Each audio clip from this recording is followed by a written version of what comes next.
Buena gente, ¿cómo están? Espero que se encuentren bien, que se encuentren en condiciones básicamente. Hoy vamos a hablar de un tema interesante que es básicamente la generación del 37. Eh, esto, esta parte de la historia es muy importante a nivel nacional y de hecho con este video voy a inaugurar, por decirlo de una manera, un periodo de videos que hablen de la historia nacional, que creo que no he hablado en mis videos, sino que era más que nada historia mundial y otro tipo de historia.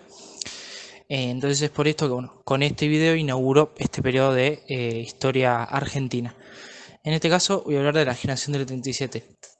Cuando hablamos de generación del 37, hablamos de aquel grupo de intelectuales porteños, los cuales se les encomendó, o mejor dicho, tuvieron la tarea, o se encargaron de realizar las bases del proyecto nacional o de lo que iba a ser el proyecto de la nación, en el caso de la nación argentina. A rasgos generales, y siempre se visualizó en este caso, que el tipo el tipo de nación iba a ser una república liberal. Esto hace referencia a que esta república iba a poseer la división de los poderes, entre otras cosas, ¿no? O puede ser los siguientes tres poderes que son los que se ven en la actualidad: el judicial, el legislativo y el ejecutivo. Bueno, además también la generación del 37 fue un conjunto de intelectuales los cuales fueron perseguidos políticamente por parte de Rosas. Es por esto que muchos de estos van a tener un sentimiento de odio o de disgusto hacia la figura de Rosas. A tal punto que van a considerar que el reemplazante debía ser Urquiza, el cual, bueno, después va a ser el presidente de la nación.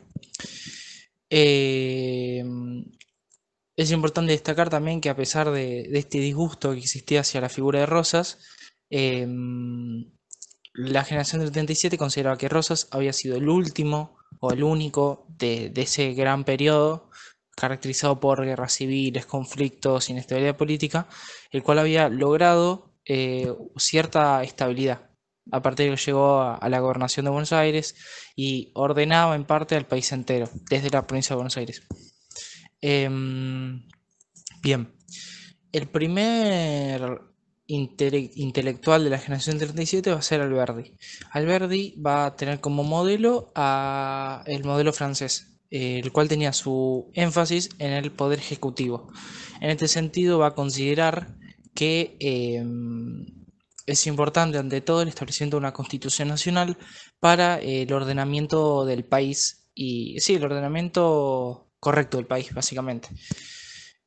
Alberti también se caracterizó por considerar que el inmigrante era el encargado de, o mejor dicho, se focalizó en el inmigrante en el sentido, en la cuestión del trabajo. ¿Por qué? Porque Alberti valoraba mucho la cultura de trabajo que existía en Europa. Em, Principalmente en lo que respecta al trabajo y... No, el trabajo no, la cuestión agrícola, básicamente. Bueno, también él va a establecer, por decirlo, dos periodos de repúblicas, que va a ser por un lado la república posible y la república verdadera. En la república posible, lo que va a existir, o según Alberdi, como teórico, proponía, era a ver, la disminución de los derechos políticos, en el sentido de elección, o sea, de elegir, pero en contraposición la expansión de los derechos civiles, tales como libertad de prensa, de opinión, de acción, todas las libertades que se piensen, básicamente. Y también Alberti se centró mucho en lo que fue la inclusión del país a nivel internacional, con la dichosa apertura económica del país. De esta manera lo que se quería era que la Argentina esté incluida dentro de la economía internacional de aquel momento, que era la cual, bueno, y más con el tiempo va a ser llamada la División Internacional del Trabajo, en la cual iban a existir países productores de, de manufacturas industriales, mientras que iban a haber otros países los cuales iban a ser los encargados de la producción o, o la venta de materias primas para las potencias industriales. Bueno, eso es a rasgo general lo que dice Alberdi. Luego está el caso de Sarmiento, el cual se caracterizó por tener como referencia a los Estados Unidos con un poder legislativo fuerte o centrarse en este poder básicamente, ¿no? En este sentido, lo que proponía era, entre otras cosas, que el poder legislativo, en este caso el Congreso Nacional, esté en la isla Martín García, en aquel momento en manos de los franceses, con el fin de que ningún caudillo, ninguna figura política nacional se interponga dentro del proceso legislativo. Luego también Sarmiento se caracterizó por ser una persona anticaudillista, ya que se oponía justamente a la figura del caudillo. Manifiesta nada más ni nada menos que en el hecho de que él produjo dos grandes obras, las cuales, bueno, entre otras, ¿no?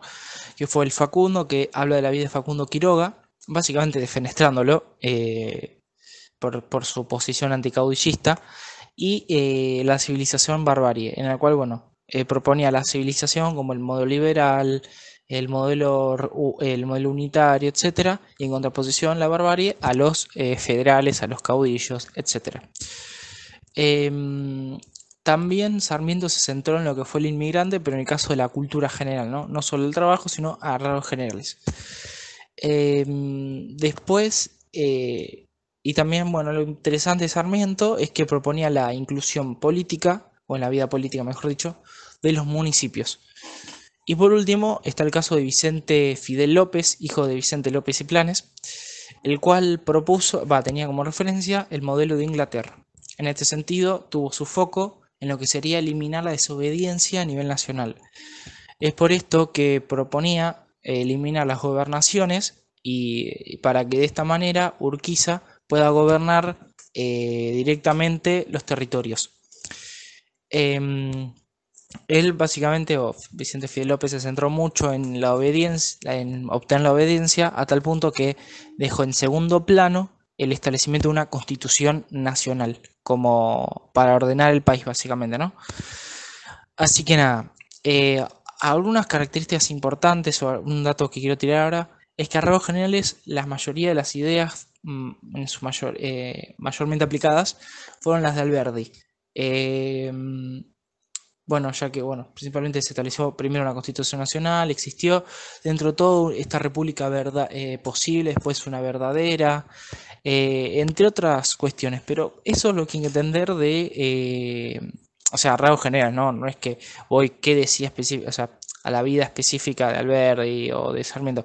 Yo a rasgos generales como una especie de resumen de lo que decían sus ideales o las principales ideas en lo que me respecta. Así que nada, espero que haya servido el video, que bueno, que la hayan pasado bien. Y bueno, les recuerdo que de acá en adelante van a ver más videos de historia argentina. Así que nada, eso. Nos vemos en próximos videos y suerte.